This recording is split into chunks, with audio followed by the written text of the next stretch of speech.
Everyone, हम पढ़ रहे हैं क्लास 9 की सिविक्स चैप्टर फर्स्ट डेमोक्रेसी। कुछ टॉपिक्स हमने ऑलरेडी कवर कर लिए हैं अपनी प्रीवियस वीडियोस में। आज का हमारा टॉपिक है fair and free electoral competition. जो हमारा इलेक्शन होगा डेमोक्रेसी में, जो भी हमारा इलेक्शन होता है वो बिल्कुल सही तरीके से होगा, बिना फ्रॉड के, और बिल्कुल फ्री होगा, फ्री कंपटीशन। ठीक है। पिछली वीडियो में मैंने पाकिस्तान के बारे में पढ़ा था, इसमें हम चाइना के बारे में पढ़ेंगे। ये जो नोट्स हैं ये एनसीईआरटी को फॉलो कर रहे हैं, तो आपको बुक की ज़रूरत नहीं है, आप सिर्फ नोट्स को फॉलो करेंगे तो आपका सारे टॉपिक्स क्लियर हो जाएंगे। Okay, let's begin. In China elections are regularly held after every 5 year. China के अंदर जो भी इलेक्शंस होते हैं वो हर 5 साल के बाद होते हैं for electing the countries parliament. Country की पार्लियामेंट को बनाने के लिए जो इलेक्शंस होते हैं वो हर 5 साल में होते हैं चाइना के अंदर। ठीक है। और हमारे इंडिया में भी 5 साल में होते हैं। तो जो चाइना की जो पार्लियामेंट है उसको हम बोलते हैं नेशनल पीपल्स कांग्रेस, ये उसका नाम है पार्लियामेंट का। और ये चाइनीज़ लैंग्वेज में उसका नाम है क्वांगो रेनमिन डाइब्यू दहाई। ये आपको लर्न करने की ज़रूरत नहीं है, आप सिर्फ लर्न करेंगे नेशनल पीपल्स कांग्रेस। तो इस पार्लियामेंट की पावर क्या होती है? To appoint the president of the country. Country के प्रेजिडेंट को अपॉइंट करना इसका काम होता है पार्लियामेंट का। और कुछ लोग चुने जाते हैं ऑल ओवर द चाइना, तो 3000 लोग चुने जाते हैं इलेक्शंस के लिए चाइना के अंदर। क्लियर? हमने क्या पढ़ा? चाइना में 5 साल में इलेक्शंस होते हैं पार्लियामेंट बनाने के लिए। पार्लियामेंट का नाम नेशनल पीपल कांग्रेस है। कितने लोग चुने जाते हैं? 3000। और क्या पावर होती है उसकी? प्रेसिडेंट को वो चुनती है। क्लियर? ओके, नेक्स्ट देखते हैं। Before contesting elections a candidate needs the approval of the Chinese Communist party. Election में आपको जाने के लिए एक चाइनीज़ कम्युनिस्ट पार्टी होती है चाइना के अंदर, उसका अप्रूवल लेना पड़ता है कि हम इलेक्शन लड़ सकते हैं या नहीं। ठीक है। तो the government is always formed by the communist party. जो भी गवर्नमेंट बनती है चाइना के अंदर वो कम्युनिस्ट पार्टी के तहत बनती है। ठीक है, फॉर्म करती है। जो भी गवर्नमेंट बनती है वो कम्युनिस्ट पार्टी फॉर्म करती है। Clear? Since its independence in 1930, यहाँ चाइना की बात हमारी ख़त्म हो गई। अब हम नेक्स्ट कंट्री की बात कर रहे हैं। Since its independence in 1930 Mexico holds election after every 6 year to elect its president.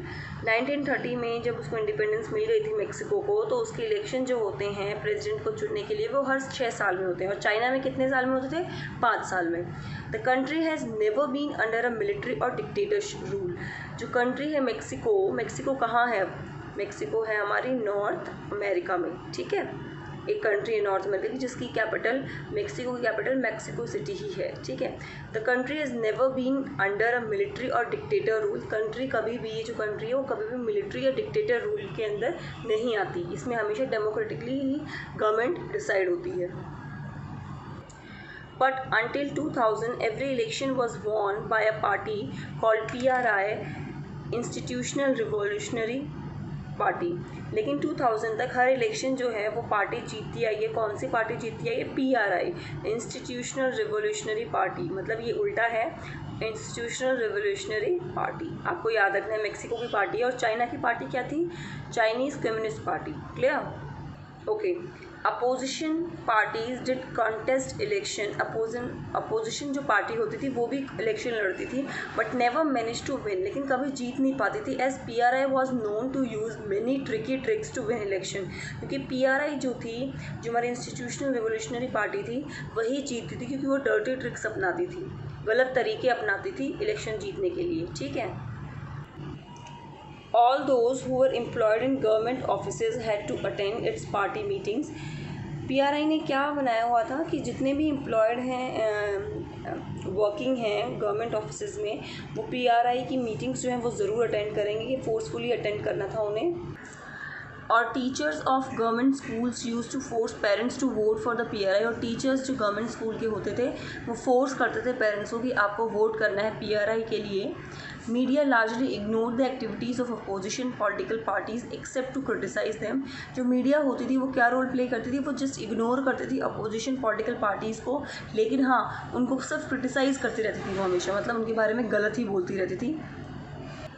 PRI spend a large some of money in the campaign of its candidate. जो PRI थी वो बहुत ज़्यादा पैसा खर्च करती थी अपने कैंडिडेट्स को जिताने में, उनकी कैंपेनिंग करने में। क्लियर?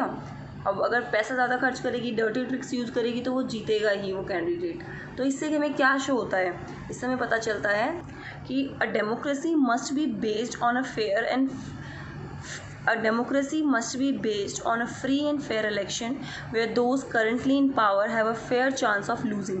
एक डेमोक्रेसी के अंदर फ्री और फेयर इलेक्शन होने चाहिए और जो करंटली पावर में हैं, जो अभी पावर में बैठे हैं, उनके पास भी फेयर चांस होता है, वो हार भी सकते हैं और जीत भी सकते हैं। तो डेमोक्रेसी में ये होता है, ये नहीं होता कि आप डर्टी ट्रिक्स अपना के और आप ही जीते रहो, बाकी को मौका ही ना मिले। तो मेक्सिको और चाइना के बारे में हमने पढ़ा और इससे पहले वाली वीडियो हमने पाकिस्तान के बारे में पढ़ लिया था।